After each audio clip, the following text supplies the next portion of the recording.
I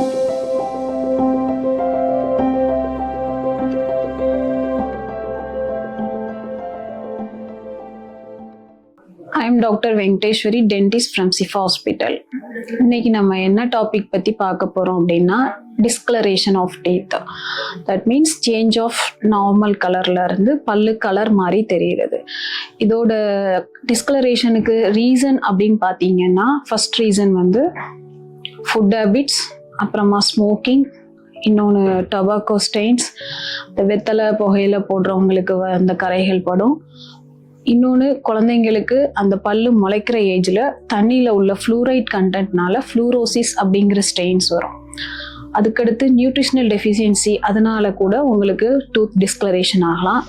இன்னொரு reason வந்து medicines, சில மெடிசன்ஸ்க்கு டூத் டிஸ்கலரேஷன் வரும். அது என்னன்னா டெட்ராசைக்ளின், அயர்ன் டேப்லெட்ஸ், அதுக்கு சில பேருக்கு வரலாம். ஏஜ் ஃபேக்டர் ஒரு ரீசன்.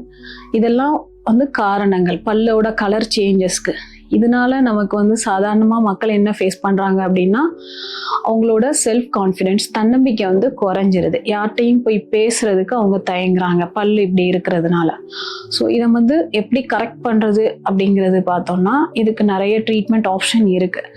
ஃபர்ஸ்ட் ஆப்ஷன் வந்து நம்ம வந்து ஒரு டென்டல் கிளினிக் போயிட்டு அந்த கரைகளை மேலே எடுத்துட்டு அதுக்கு நார்மலாக பண்ணுறது, அதை வந்து ஸ்கேலிங்னு சொல்லுவோம். ஸ்கேலிங் பண்ணி ரிமூவ் ஆகிற கரைகள் வந்து டொபாக்கோ கரை, அந்த ஸ்மோக்கிங் ஸ்டைன்ஸு, அப்புறம் அந்த கால்குலஸ்னு சொல்லுவோம், அந்த சுண்ணாம்பு கார படிஞ்சு இருக்கும் ரொம்ப நாளாக உள்ள சாஃப்ட் டெப்ரிஸ் எல்லாம் சேர்ந்து பிளாக்குன்னு சொல்லுவோம். அது வந்து ஹார்ட் ஆகி கால்குலஸ் ஃபார்ம் ஆகிருக்கும். அந்த மாதிரி உள்ள கரைகள் எல்லாமே நம்ம கிளினிக்கில் நார்மலாக உள்ள ஸ்கேலிங் பண்ணி அது ரிமூவ் ஆகிடும். இன்னொரு ஆப்ஷன் என்னன்னு பார்த்தீங்கன்னா லைட் கியூர் ஃபில்லிங்னு சொல்லுவோம். அது வந்து மேலே அந்த ஃப்ளூரோசிஸ் மாதிரி உள்ள கரைகளுக்கு பண்ணுறது. அது மேலே உள்ள அந்த கரைகளை ஸ்க்ராப் பண்ணி எடுத்துட்டு அதுக்கு மேலே ஒரு ஜெல் அப்ளை பண்ணி ஒரு லைட் வச்சு க்யூர் பண்ணி அந்த கரைகளை நீக்கிறது. அது ஒரு மெத்தடில் நம்ம பண்ணிக்கலாம். இன்னொரு மெத்தட் எப்படின்னா ட்ரேஸ் வரும் ஃப்ளூரோசிஸ் கரைகளுக்கு. அந்த ட்ரேஸில் வந்து அந்த ஜெல்லை ஒரு குறிப்பிட்ட டைம் அந்த ட்ரேல அந்த ஜெல்லை அப்ளை பண்ணிட்டு ஒரு குறிப்பிட்ட டைமில் நம்ம வந்து வாயில் அந்த ட்ரே வந்து போட்டுட்டு இருக்கணும். இதோட ரிசல்ட் வந்து ரொம்ப லேட்டாக தான் கிடைக்கும், ஆனால் ரிசல்ட் வரும் இதில். இது வந்து பேஷண்ட் அவங்க வீட்டிலையே இருந்து பண்ணிக்கிற மெத்தடு.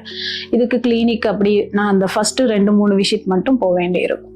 அதுக்கடுத்த ஆப்ஷன் பார்த்தீங்கன்னா டூத் ஒயிட்னிங்கில் டூத் பேஸ்ட் வருது.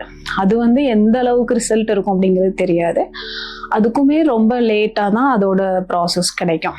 இந்த மாதிரி மெத்தடில் நம்ம டூத் டிஸ்கலரேஷனை க்யூர் பண்ணிக்கலாம். இதை வந்து எப்படி நம்ம மெயின்டைன் பண்ணணும் அப்படிங்கிறத பார்த்தீங்கன்னா நம்ம வந்து ப்ரஷிங்கில் நம்ம மார்னிங் அண்ட் நைட்டு கண்டிப்பாக ப்ரஷ் பண்ணணும். இன்னொன்று வந்து பேஸ்ட் வந்து ரொம்ப டூத் ப்ரஷ்மே அல்ட்ரா சாஃப்ட் அந்த மாதிரி யூஸ் பண்ணிக்கணும். பேஸ்ட்டு ரொம்ப இந்த குறைன்னு இல்லாமல் சாஃப்டான gel type of paste use பண்ணிக்கலாம். இந்த மாதிரி ஃப்ளாசிங் பண்ணிக்கலாம். ஸோ உங்களுக்கு இந்த மாதிரி மெத்தடில் நீங்கள் அந்த கரைகளை எடுக்கிறப்போ உங்களுக்கு அந்த செல்ஃப் கான்ஃபிடென்ஸ் வந்து இம்ப்ரூவ் ஆகும். ஸோ இதெல்லாம் பண்ணிவிட்டு நீங்கள் உங்கள் ஸ்மைலை கேர் பண்ணிக்கோங்க. தேங்க்யூ.